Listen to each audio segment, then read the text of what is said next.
Hi, everyone. Welcome. The Eclectic Film Series Committee, in partnership with Digital Matters, has gathered together today with our expert panelists to discuss the film Coded Bias. This film explores MIT researcher Joy Buolamwini's startling discovery that facial recognition does not see dark-skinned faces accurately, and her journey to push for the first ever legislation in the US to govern against bias in the algorithms that impact us all. If you were unable to watch this film before today's discussion, I'm going to show my screen and show you where you can look up that film.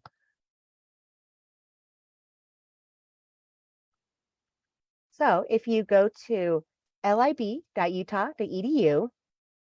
and then in that search bar there, search for coded bias, pardon. And then over here on the left is the results from the catalog. If you click on coded bias there,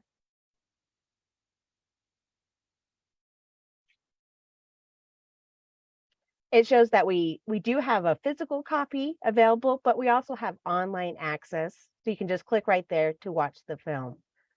If you're interested in this film and other films, if you go to the library webpage, there's a entry right there for databases. You can search by type, like videos, or you can do by subject. And so we're going to do film and media arts. And this shows all the databases that we have access to. One thing that's really popular is Digitalia, Film on Demand, which is kind of like PBS things.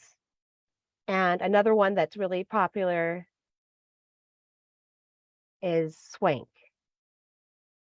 So we have a lot of databases. It really kind of focuses on your what your preferences and what your interests are, but there are also some fun like cinematic ones that you can do as well. So thank you so much for letting me share those library resources, and I hope you take advantage of it. Let me turn the time over to Rebekah Cummings. She's going to be our facilitator for this discussion. She's the interim director for Digital Matters. Rebekah? Great. Thank you so much, Angela. And thanks to the Eclectic Film Committee for partnering with Digital Matters to host this discussion of coded bias. I'm so excited for it today. So we are fortunate to have some wonderful panelists to help us make sense of this incredibly complicated and alarming documentary film for those of you who have watched it. Some of us were able to gather a couple weeks ago in the library and watch Coded Bias together. I'm sure some of you have watched it on your own, maybe more than once. And it's possible that some of you have not yet watched the film. And so I appreciate Angela showing us how to access that film, which is available in perpetual streaming through the Marriott Library. But for those of you who haven't seen it, like Angela said, the film follows the work of Joy Buolamwini, who is an MIT researcher who stumbles across the fact that facial recognition software couldn't identify her face and couldn't identify darker faces and women's faces as readily as it was able to identify white male faces. And that was simply because of the training data sets that the technology had access to that taught the technology what a face actually is. And then the film after that kind of takes us on a journey of how artificial intelligence and machine learning are increasingly becoming gatekeepers for a wide variety of issues. A lot of everything that might go from what communities are being surveilled to who has access to high quality health insurance or healthcare, to who's being hired or considered for particular jobs. I mean, the stretch of decisions being made in automated fashion was really concerning to me as we watched this video. So I recently watched a different panel discussion about coded bias where Van Jones referred to the film as a 4-alarm fire. I thought that was a really accurate description of this film. He compared it to Al Gore's An Inconvenient Truth that came out, 15 years or so, and really heightened awareness of climate change and what an issue that is for us. And that's what coded bias is doing for us in regards to artificial intelligence, the decisions it's making, surveillance, and a whole host of other issues. So that being said, I'm now going to introduce our panel who's going to help us wade through some of these complicated issues. We are so fortunate today to have David Rowe, who is a professor of English at the University of Utah. We have Sarah Sinwell, who is an associate professor of film and media arts at the University of Utah. And we also have Trevor Smith, who's a recently graduated master's student in communication, whose final master's thesis was on critical approaches to generative artificial intelligence. Before we jump into the questions, I would just love to hear from our panel, maybe for a minute or two for each of you on what brought you to issues around artificial intelligence, machine learning, maybe the ethical implications of some of these technologies. So David, let's go ahead and start with you. Yeah, thanks everybody. Thanks for the invitation to participate in the panel. So I've always been interested in the guardrails for technology, as much as I'm an advocate and have sort of an optimistic streak about the potential for technology in all facets of our lives. I am also cautious and skeptical at times. I think there's just kind of undeserved, sometimes wellspring of goodwill that we have towards technology without really understanding how it could go sideways in many ways without the proper kind of regulatory oversight. And so this film kind of dovetails with all those sort of ethical concerns I've had for a long time. Yeah, that's great. And I am happy to hear that there is a streak of optimism in there, because I'm not going to lie, leaving the film, I felt a little bit despondent. Sarah, do you mind giving us a little introduction? So I saw this film at Sundance. Sundance did a special screening online of this, and then they had an online Q&A with the director. And I always jump at any opportunity to see a Q&A with the director of a film. So I've actually seen this film multiple times, and I would have seen anything that Sundance would present with regard to who's coming afterwards to do a Q&A. But this particular film interested me because I'm interested in media technology and these kind of issues, at larger issues.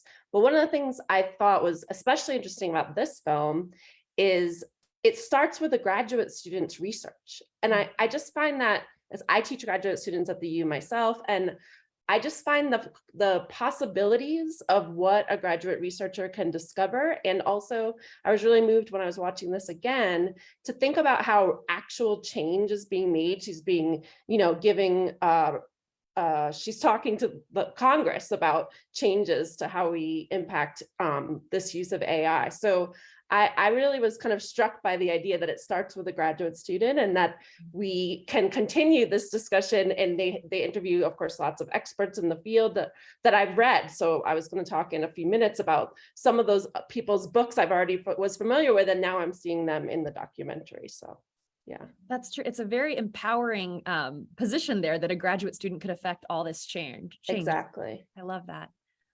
Trevor, can we hear from you?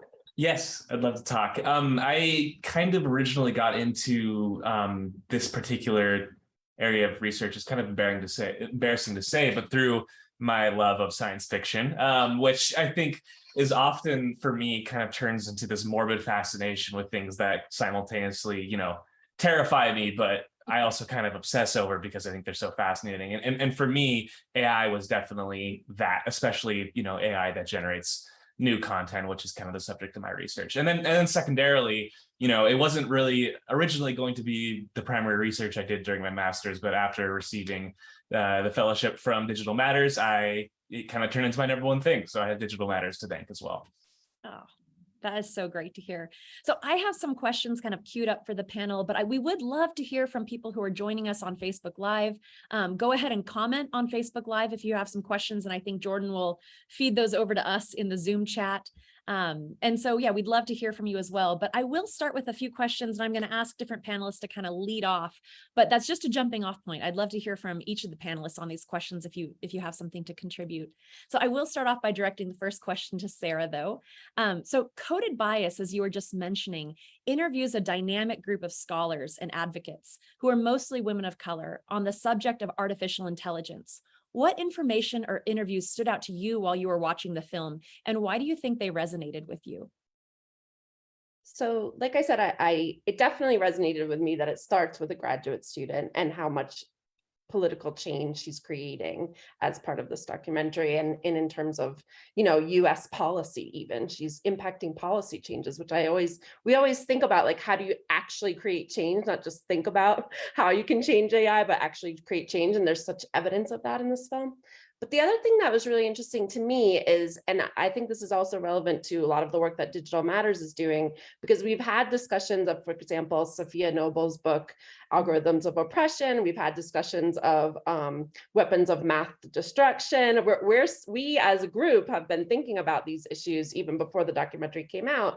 And I personally work on Twitter. So a lot of these scholars also talk about Twitter and Google searches and things like that. And one thing that was really interesting to me is I was already following some of these people on Twitter, like Safia Noble, for example, and also Tufetsky, who wrote the book Twitter and Tear Gas.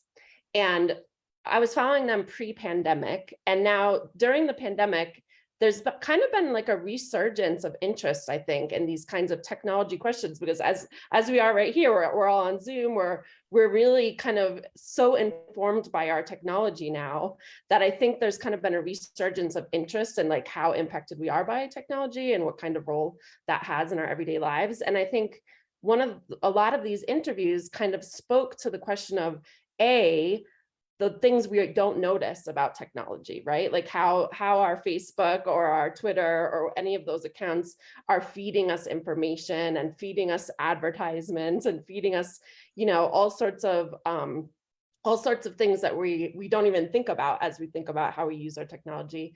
And then again, the larger issues that the film deals with, like for things like healthcare and imprisonment, all of these sorts of housing was a really big one that I was really interested in.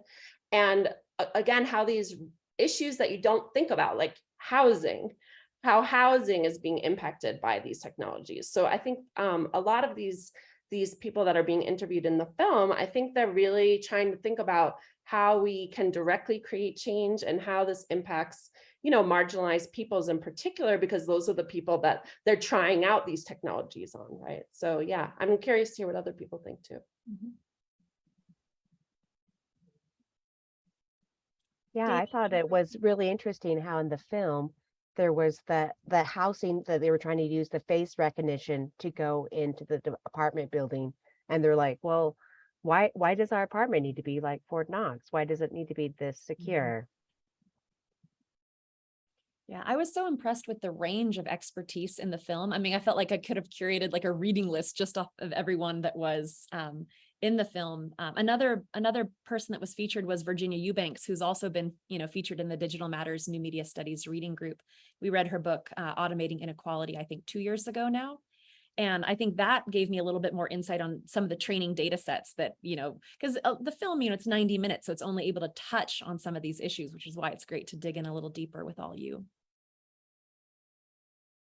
Okay, David, Trevor, I could jump to the next question, or did you have anything to add here? All right, great. So Trevor, I'm going to direct this next question to you. So, Sarah just mentioned, like with AI, we're all sort of aware how it like generates our advertisements and stuff, and some of maybe the news feeds that we see on the internet. But I was really struck when watching Coded Bias by how embedded artificial intelligence has become in our daily lives and the degree to which it affects really important decisions, such as like how long someone's prison sentence might be, or like what healthcare is available to them. Is there a particular aspect of artificial intelligence that like keeps you up at night?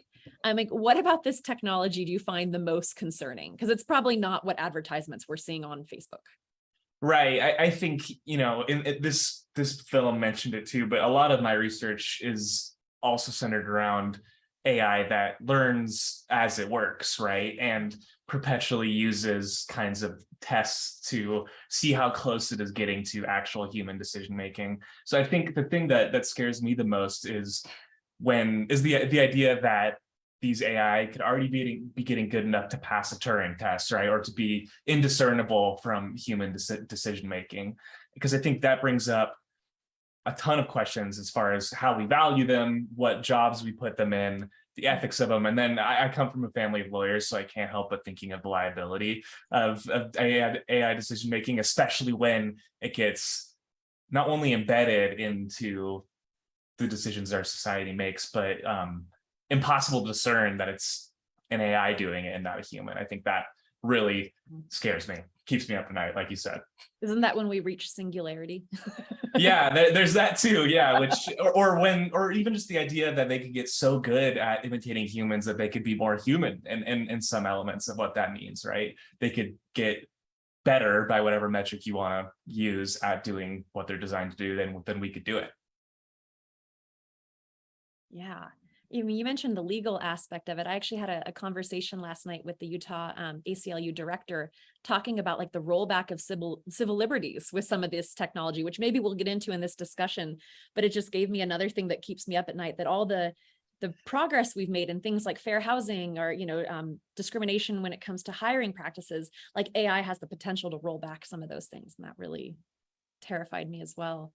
Hey, Trevor, you mentioned that you come from a family of legal scholars and lawyers, and so I was wondering about this with respect to AI, like where does the liability lie, right? Because if you have a company that produces or uses an AI for some of the decision-making process, they actually have kind of a legal and financial investment in defending the AI as perfect, right? Right. And if it makes a mistake, it doesn't serve them to say, oh yeah, we messed up, or there's some mistake here, right? And so it's a weird kind of tension where the AI is supposedly they're offloading a lot of decision making onto the AI, but at the same time, like there's an investment into just like saying that it's the perfect sort of intermediary and it's flawless, and if you come at us with an accusation that it's wrong, then we're going to defend it to the death because it's all part of our workflow and processes. Right. I think it's interesting. And this is something I was thinking about in regards to the first question as well, that I really thought that the film did a good job explaining succinctly and effectively that it challenges kind of the Western conception that anything that's empirical, anything that's automatic is therefore perfect and unarguable, right? But at the same time, we consider it lesser than us and less valuable and less human, obviously. But I think the thing that freaks me out with the legal stuff is that the technologies are developing faster than we can come up with precedent or legislation, to regulate and to litigate. And I think, a really good visible example of that, and even in a really not simple, but relatively simple case, is just self-driving cars and the litigation and AI that goes into that, right? That even those questions of liability are complicated, and we haven't even figured that out yet. And we're already talking about, technologies that can send people to prison incorrectly and things like that. Yeah.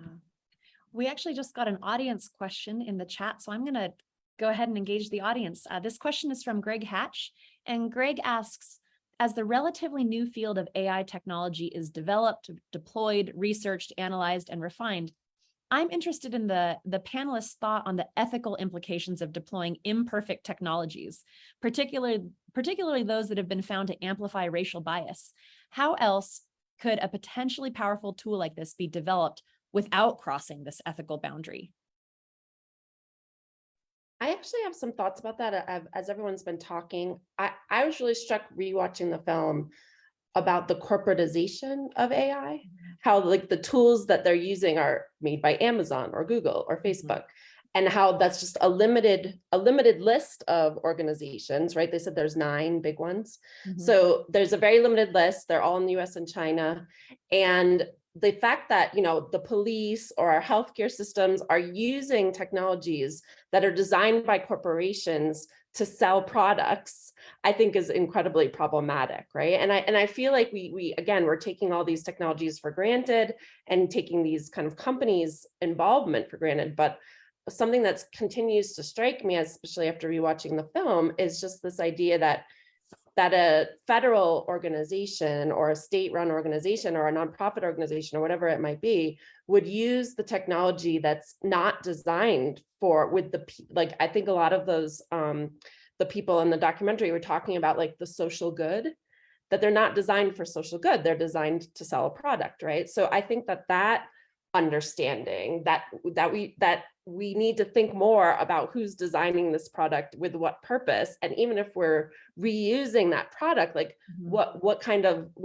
whose interest does that serve? And I think that question of like, why marginalized communities are so greatly impacted by these technologies as part of that conversation. And I'm not sure that's the conversation happening at Facebook or Google or Amazon, right? Right.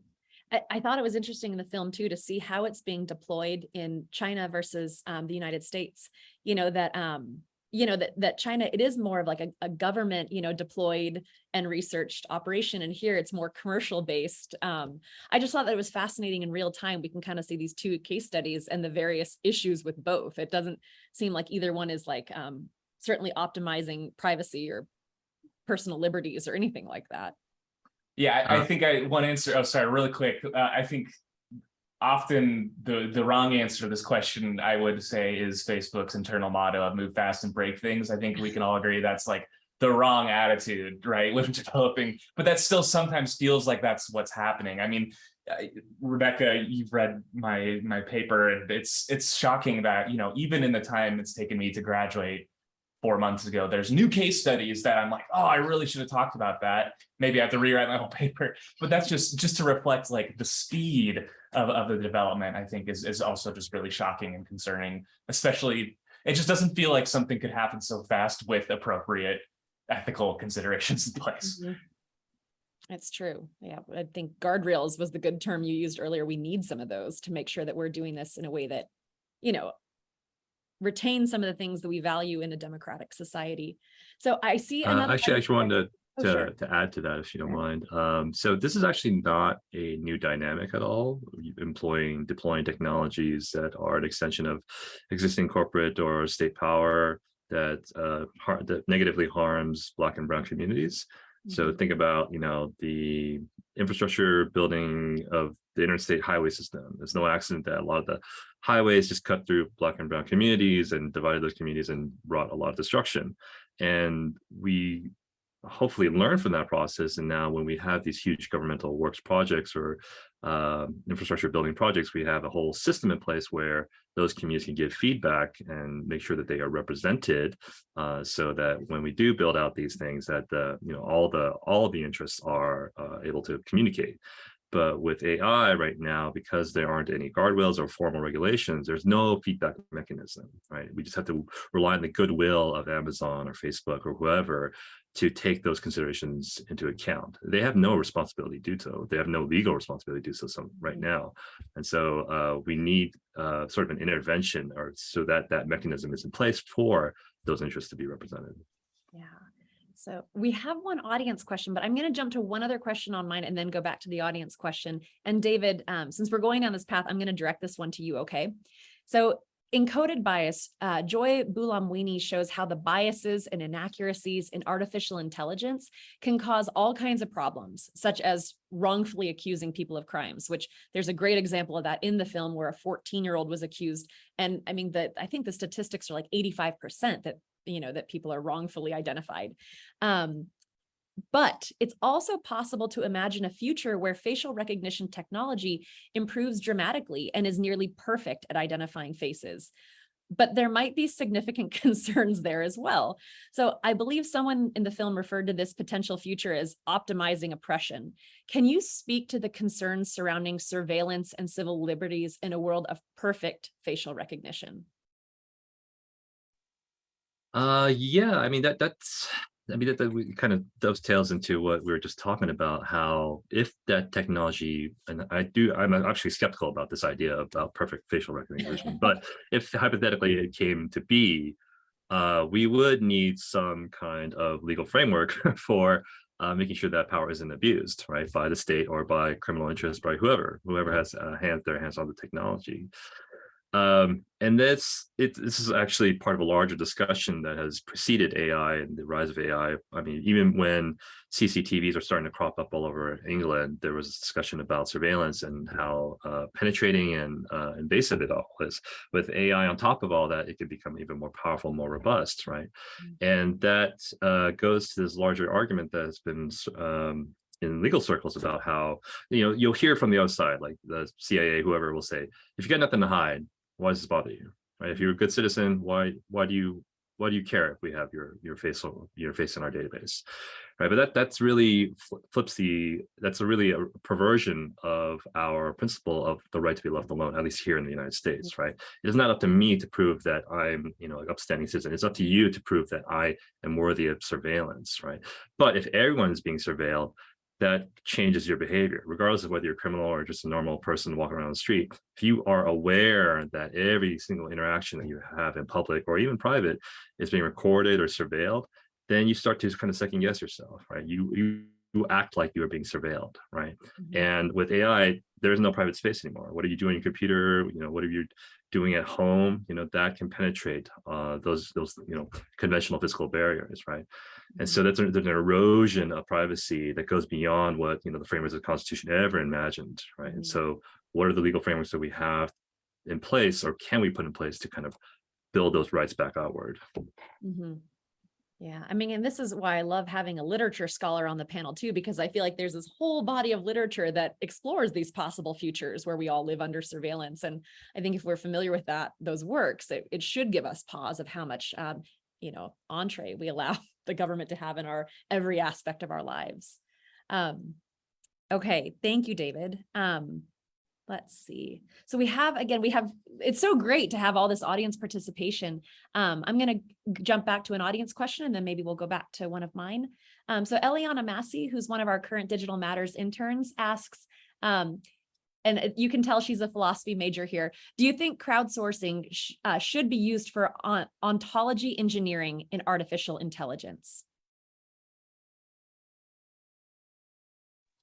I think I can answer this to a smaller scale. I think, I haven't done a ton of work with like the ontology of AI itself, but I think with my research about AI making art, I think I think most people are like, it's a really cool idea to crowdsource all of humanity to make human-like AI. But I feel like so frequently, while that aim is noble, the sourcing that we do is inevitably going to be biased.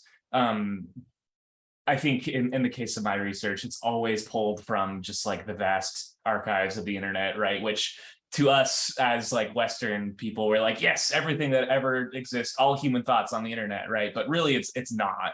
And even the stuff that isn't, it's not like, I guess, organized in a way that's fair or unbiased. And so I think it's a really cool idea, but really hard in practice to do in a way that isn't just replicating the already kind of pro-Western elements of at least the internet, if we're doing the crowdsourcing there. Yeah. Yeah, I can speak to that a little bit, because I think what the question is driving at is what is sort of the way forward where AI can be built ethically, and it speaks to the problem of the black box, right? A lot of AI technology, machine learning algorithms are proprietary, and so we don't know actually how it works, except for the companies and the engineers at whichever company had built them out. And so by opening them up and making them open source and having the entire community be able to read and understand how they work, then they can see the flaws, the gaps, and that will force the companies or whoever wants to contribute to it, an amateur working in their spare time, to be able to make it more robust or fill those holes again. But that should go toward to larger justice-oriented principles, but that's a kind of a different discussion. Mm-hmm. I mean, while we're starting to talk about like how the sausage is made and how this technology gets developed, I have a couple questions around that. So Joy's work again sort of challenges the idea that technology is this neutral decision maker and immune to human bias. Can someone talk, and this is to anyone on the panel who feels comfortable addressing this, but can you talk about how human bias gets embedded in code and what steps, if any, we can take to mitigate that bias? I mean, I will just say, Trevor gave a great talk in Digital Matters a couple semesters ago, and we had an undergraduate CS student who actually made the comment, data can't be racist. And then everybody in there was like, well, and it led to a great discussion, but I think there is this idea that like data can't be, but we've also seen obviously that it is. So who can speak to that? Yeah, I think just really quick again, I think that the idea of the positive impact of representation in media has been challenged recently as maybe not as effective or as important as we previously thought as critical scholars. But I think that Sophia Noble, especially in Algorithms of Oppression, makes a really good case for why representation is important in developing code. And that's like, I don't know if that's like a perfect solution, but I think it's a really good one and maybe the best we have. But I think, yeah, representation in coding is extremely important, maybe more even than in just media representation, just because it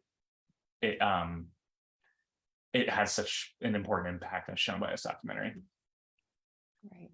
Correct me if I'm wrong, but didn't the documentary say like something like 14% of the coding is made by women and people of color, something like that? So I feel like that's definitely part of the conversation, right? Is that the people who are doing the coding are being impacted in different ways than the people who are not doing coding. So I think that's definitely an important factor to keep in mind. I think that, again, like, what's striking about the documentary is how all these women and people of color are being interviewed, and the way they're engaging with things like Google search algorithms or any of these sorts of technologies, I think is really an important part of the discussion as well. Mm-hmm. I mean, that was something that resonated with me early in the film, that if someone that looked like Joy weren't testing the software, we may never have known that facial recognition software was so terrible at identifying darker faces and female faces. And it was only through someone who was involved in development that bias was able to be identified. Oh, sorry, go ahead, David. I'm sorry. That just speaks to the importance of when these technologies are developed from the ground level. Even in the planning stage, you need a diverse workforce. Mm-hmm. So all those interests are represented. My son just turned 2, and a couple of months ago he had to have an eye exam, and the nurse came in with her little device and said, all right, we're going to take this eye exam. Just fair warning, this eye exam actually fails usually when it's tested on Asian Americans, because the company that made it didn't bother to test it on Asian people. And so, it might give false positives or, have inaccurate readings about, the state of his eyes. And so that, again, is sort of tangible. And that's not with AI, it's with every aspect of technology. You got to have that consideration testing in mind, or else, people are going to fall through the cracks. Yeah, that's a great example. And Sarah, you had mentioned the 14% of technologists are women. I mean, I think an important aspect of AI is that the premise of it is using historical data to predict the future, as if we couldn't make changes in there and do improvements. So when the AI algorithm in the movie was deciding who was qualified to work as a programmer, they were eliminating every single female applicant, because they were using historical data to say what would be true in the future. I just thought that was just something we should be more aware of. I was thinking of the moment in the documentary when she's giving her statement to Congress. Mm-hmm. I'm just fascinated by the idea that they could film that moment, first of all. So I'm fascinated by that. But secondly, I was really struck by how the people in Congress were entirely unaware of all of these things. So that really was striking too, to think about. I think they were describing, they were getting some information from driver's license information, and it's from like half of the states in America. And I was thinking mm-hmm. about which states, right? Like which states, and how are people of color and women represented in those states, right? Like, and just the concept of that, I think, was really fascinating in the film as well. Yeah, absolutely. I mean, I think I heard a statistic that 110 Americans are in, like, our faces are in a facial recognition system already. So, I mean, it's so prevalent already. We do have another audience questions that I'm going to direct towards the panel. So Molly Steed asks, many of the algorithms discussed in the film came under fire because of how they perpetuate existing biases and stereotypes. But it seems like AI could also be programmed to do the opposite. Are there cases where this type of technology is being used to encourage rather than stagnate or reverse positive social change? I think so. When I started my project, I was maybe differently than David. I was extremely critical of AI, and I didn't really plan on adding any nuance to that take throughout my whole paper. But luckily, one of my committee members was Dr. Ashley Cortez, who was a fellow here as well. And she introduced me to, indigenous epistemologies and how they regard AI. And I think that that was kind of like a eureka moment for me when I read some of those pieces, to think about that. Even I, in being hypercritical of AI and almost like belittling it as less than human, how I could kind of improve my research by considering different ways to be in a relationship with the non-human, other than just the Western classic humans are the pinnacle of existence and creation. So I can send in the chat. There's a piece I love that it's kind of a collation of different indigenous groups' perspectives about relationality with AI and how their different epistemologies might treat AI differently than Western epistemology. So I can include that. But I think a lot of the work that indigenous scholars are doing with AI and technology is just really, really, really inspiring and amazing. I feel like Trevor just threw out a librarian challenge. Like, if anyone can go find that article and drop it in the Facebook chat. It's like one of those things where the book is blue. Can you go find it for me? Just posted a link. Oh my gosh, there it is. Okay, Yeah. Trevor found it. If you're interested, that's a great piece. It's one of my favorites. That's great. Thank you, Trevor. And that does make me feel a little bit hopeful too. Like, just because things have been problematic in the past doesn't mean they can't be improved in the future ways that we think about technology and deploy that technology. Yeah, I think it helps to keep in mind the limitations of technology, because the general populace doesn't really understand how AI works. They, like the film says, ascribe kind of magical properties to it. Like, it just seems like this wondrous, magician up in the sky doing things. But when you understand how it operates, and you can see it has severe limitations and it gets things wrong all the time. And just keeping that in mind can then reframe our thinking about technology and AI, so that we use it as a tool, complementary tool, rather than this kind of end all be all solution to all things, right? I'm going to give another historical example about previous analog technology that had some of the same problems, right? Like photography, we consider it to be objective, to this thing that just kind of captures the world as it is. But all the film stock and the chemical process they went through manufacturing them were all attuned to capturing white skin and white people on film, never really calibrated to black or brown people. And so you had this whole generation of photographers who just never knew how to understand, or never knew how to kind of compensate for that. And then once those limitations start to get into the popular consciousness and discussion that happened around it, then they could start to see those limitations and correct them, right? So it's kind of a push and pull between the technological conversation and the social cultural conversation that will hopefully align those interests and have that technology work for the better. It's so great to be reminded that these issues are not new issues. They're just being embedded in different new technologies. Okay, which this has been sort of touched on, but I'm hoping we can go a little deeper with this, because I think this is going to be one of the big, a pushback someone might give with the film. So, or pushback to surveillance in general. So it's not difficult to imagine a person who learns about artificial intelligence and facial recognition technology and is like, well, I don't have anything to hide. So I don't have a problem with my face being in a database if it helps law enforcement, for example, catch more bad guys. And maybe it makes the world a little bit safer. How would our panel respond to that? If you were talking to that person, what would you say to them?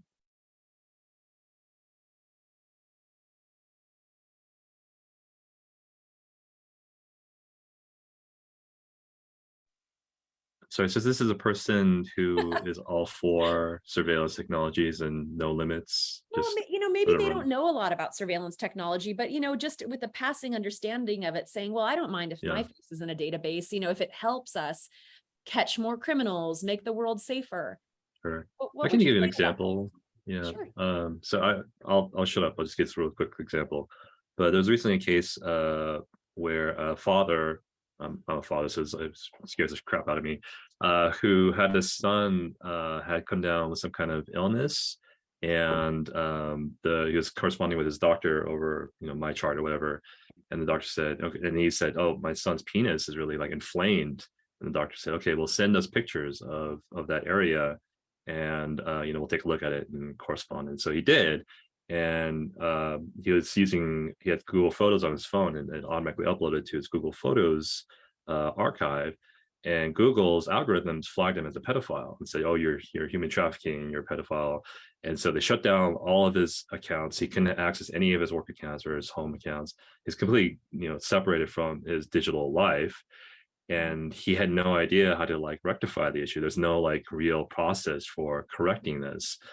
But the algorithm had made its judgment. And so he was totally screwed, and he still doesn't have access to it. There's no appeals process and nothing he can do. And that's the case of the algorithm falsely accusing somebody of a crime that he didn't commit because he was doing what he thought it was right, and there's no recourse, right? And so the question then is, okay, is that one person having his whole life blown up because of this algorithm, this faceless algorithm that he can't ever speak back to? Is that worth the loss of those rights? And it could happen to him, it could happen to you, it could happen to anybody. Is that worth this hypothetical solution, or are we catching more criminals? The thing I would push back on this person would say, well, there's got to be a better balance track. You can't just have it completely one way or the other. Yeah, I think I'd say in the nicest way possible, and as a privileged person, just to like reevaluate how your privilege relates or influences your relationship with law enforcement and government. Which is simple, but that's, I think, as especially as a white person, I continually have to do that, especially when I'm like, well, maybe it wouldn't be that bad, which I don't really think. But, I think it's important just to always reassess how our identity is giving privilege, especially as it relates to, law enforcement and politics and things like that. Yeah. There's actually another really good book, was not mentioned in this film. There were several in the film, but it's called You Have the Right to Remain Innocent. And it talks about your Sixth Amendment rights and how, because there's so many laws that are on the books, you may not, we all sort of break laws every day and we're just not even aware of it. And, it's sort of, you're doing it in a way where it's not harming anybody. We just don't get caught. But when you have this perfect surveillance system, it's sort of interesting what you might end up getting, that allows police to intrude in our lives in ways that previously the law protected us from. One that comes in mind with facial recognition is that there are several states that allow undocumented immigrants to have a driver's license. That's perfectly legal in the state that they live in.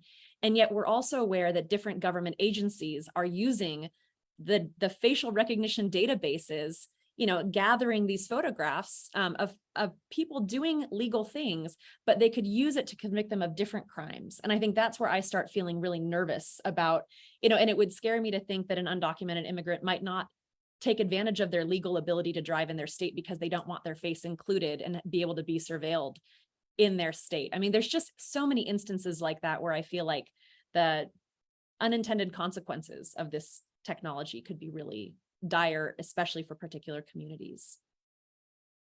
One of the ideas from the film I've given some thought to is one of the people who was being interviewed suggested that we need an FDA for AI.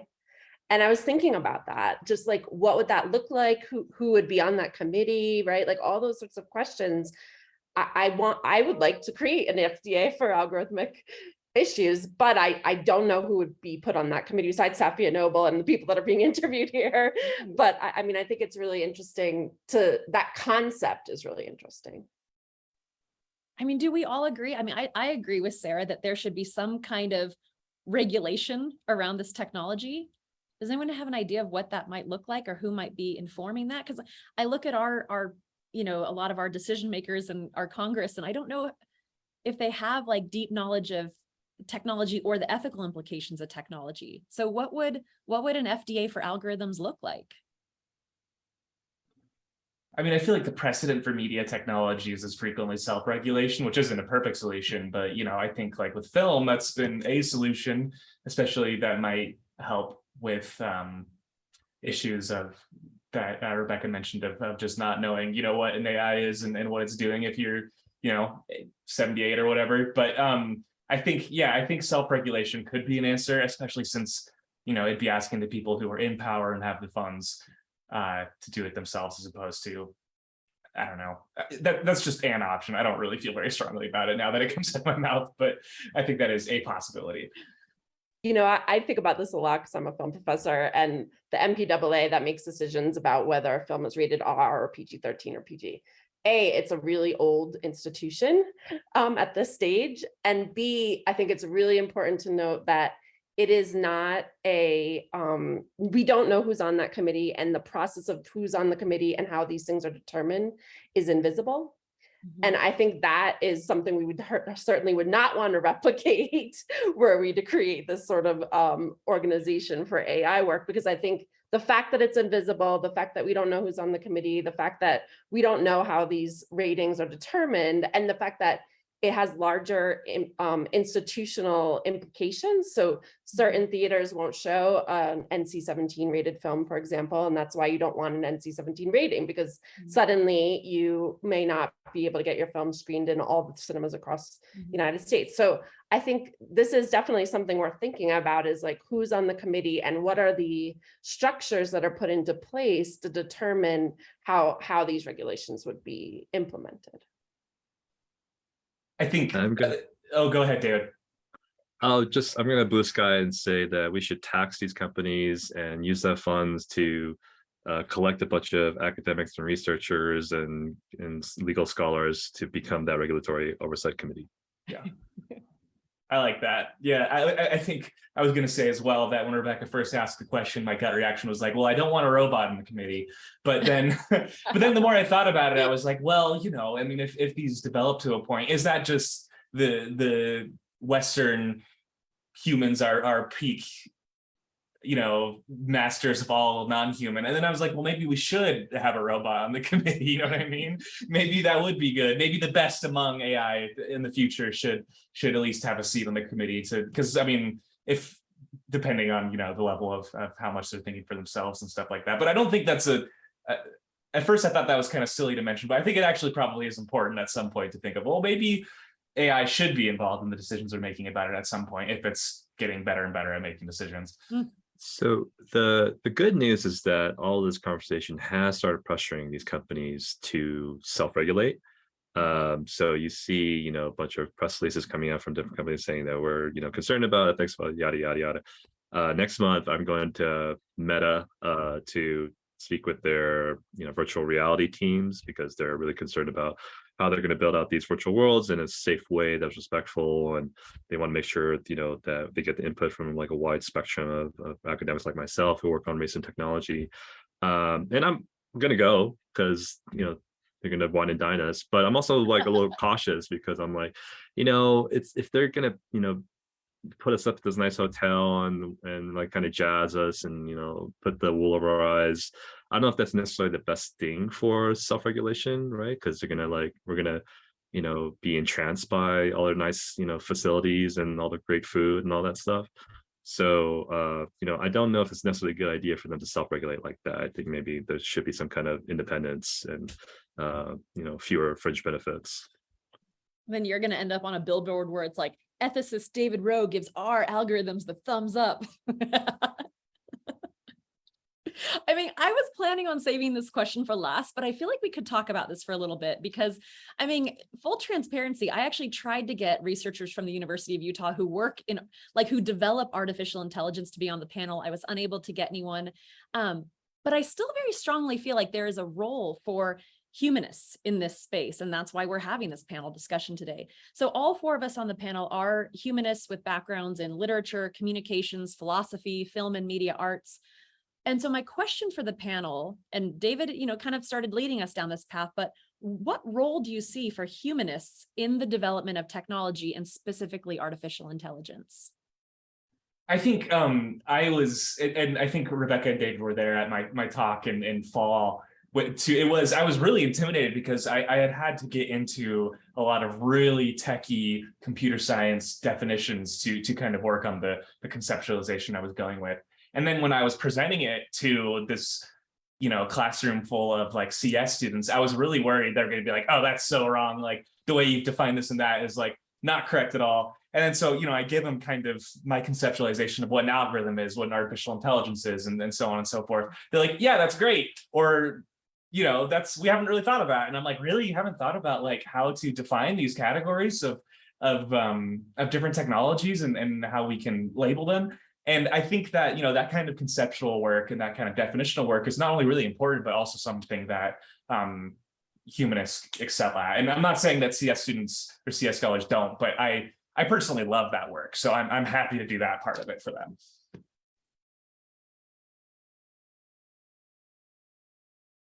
I thought it was telling that the end of the film ends with poetry, right? I forgot who it was, but she starts to recite some of the poems that she had written based on her research. And that kind of speaks to the crucial imperative to have humanists involved, because there is something about aesthetics, there's something about art, something about sort of broader, indefinable, intangible forms about what it means to be human that has to be intersecting with this discussion. Yeah, that was Joy's poem. Yeah, that was.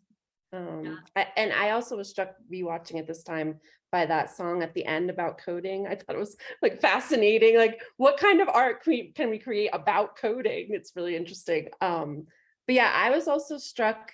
I mean, so Joy creates this group called the Algorithmic Justice League, which I just love that title so much because I'm imagining they're dressed up like superheroes and fixing all the algorithms. I think this idea of algorithmic bias is something, again, that humanists also are thinking about. So I think again, just the fact that Joy happened to be the person that was using that software, and that's why she made all these discoveries. I think that, again, this question of inclusion and EDI work that's being done in relationship, I think there's so much work being done in relationship to coding with regard to that now. I think taking those things into account is really important. Mm-hmm. And we are starting to see some of these jobs emerge. I mean, I think we have Yamna, who was one of our ACLS fellows a couple semesters ago, has been hired by Twitter to be, I believe, an ethicist for Twitter. For those of you who've seen The Social Dilemma, Tristan Harris was a Google ethicist.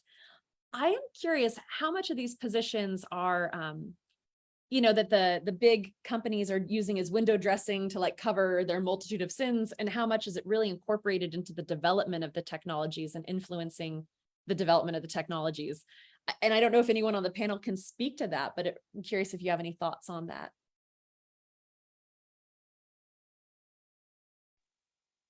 Well, I think it's telling that one of the AI researchers at Google who came out and criticized the AI architecture was fired. I mean, so there are, and she's a Black woman, and it seemed like they valued her input up until the point where she was openly critical of the company, and then when she was critical, they were like, "You're gone," right? So, I'm skeptical overall because the structures of power still remain.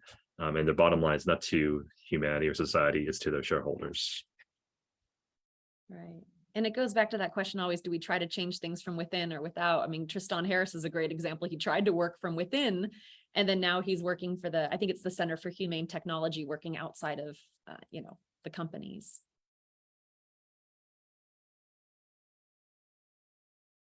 So do we have any more questions from the audience? I saw a comment from TJ, which made me laugh after Trevor was talking about a robot having a seat at the table. TJ said, do we need an AI to regulate influence of AI on society? Maybe. I think if we're talking about robot rights, I feel like there's a case to be made about that. You know what I mean? Maybe not yet, but one day.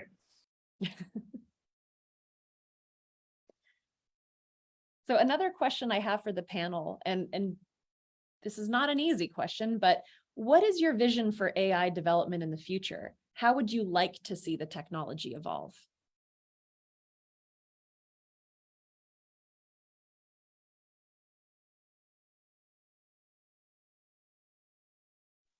That's a tough question, but a couple things. One, I think we've kind of talked about this, is we need some kind of overarching regulatory framework outside of private industry.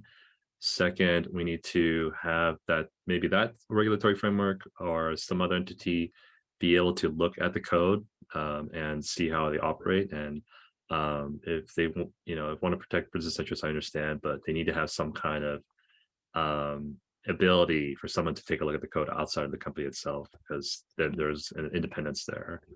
And third, then it's got to be some kind of feedback mechanism for people who are on the wrong end of AI to be able to talk back. Mhm. I think for me, since most of my research is in reference to, creative projects used with AI, I think the ones that make me the most excited and least scared are the ones that are collaborations between human and non-human, human and AI and creative endeavors. I think Eric Handman, former fellow of DM, I think his work with technology and creativity is a great example of that. And I think that just through collaboration, guardrails are already somewhat in place, and it's at a smaller scale that's, I think, more easy to control and more compelling creatively, at least. I love the mention of all of our fantastic former Digital Matters fellows. Like, it just makes my heart so happy to think about all the great work that's come out of the lab. Let's see, TJ put another comment in Facebook, and TJ, I appreciate you interacting with us. Large language models are now generating code in production. Google has 10,000 plus programmers that accept 2.6% of AI generated code. Yeah. Okay, so we only have a couple minutes left. If there's any other questions from the audience, we might have time for like one more question. But I also just want to throw it out to the panel, but I always do in the last couple minutes. Is there anything you want to talk about that we haven't had a chance to discuss on this panel in regards to the film? Can I offer one mild critique of the film? Mm-hmm. So one thing that I was concerned about is that I think the film did a great job about centering the subjects on women of color, people of color in general, and they use China and the UK as sort of case studies, comparative case studies, contextualize AI. And there were a lot of critics on the UK side against AI, but on the China side, it was mostly like celebratory. Or there was one woman who was the young skateboarder who was kind of seen as like somebody who drank all the Kool-Aid. And then obviously there's like some discussion about Hong Kong and how the protests there, the pro-democracy protests are like strongly against surveillance, but there's nobody to speak for them. Like there's a complete absence there. I thought that was a real kind of missed opportunity. That's a great observation. Yeah, I always really appreciate, and TJ brought this up a little bit instead of David, I love the discussion of labor and workers involved with it as it relates to AI, because I think, historically we've thought that labor saving devices would create like a workers' utopia, and that hasn't really been the case. So I think, before we get to that point, before we just start outsourcing everything to AI, we really need to talk about what it can do to workers and poor people especially. And I think that I would have liked to see that a little bit more in the documentary, but that's just kind of one thing I'm interested in. What about you, Sarah? Any final thoughts on the film or the issues? Yeah, I mean, I have never had a chance to teach coded bias, but I think about teaching it, as you can imagine. And I feel like I'd be really interested to show it in a classroom, because I'd be really curious to see how people responded. And one of the things I would ask about is like, were you familiar with these issues before you saw the doc, or are these things totally new to people? Like, that's what I'm not sure. She's made another film about TikTok called TikTok. Don't confuse it with Tick Tick Boom, which is also a great film. TikTok Boom, which was at Sundance, I believe, last year. So this director is like making a name for herself by critiquing all of our technologies, which I think is really interesting. But I'm curious if people were already familiar with these issues and it just brings them to the fore, or are they totally new to people? And I don't know the answer to that. I don't know if you all know.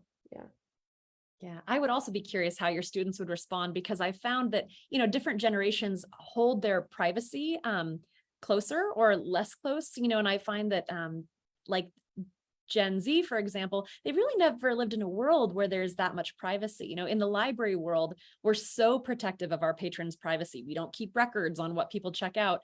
And it's funny how the next generation, that almost feels like outdated, of like, well, you could make, recommendations to me if you knew what I'd checked out previously. So I would be curious what your students would say in regards to the privacy and surveillance aspect of the film. as opposed to my intuition about it. So I think, yes, we have hit our 1 o'clock hour. I so appreciate our panelists engaging in this rich discussion.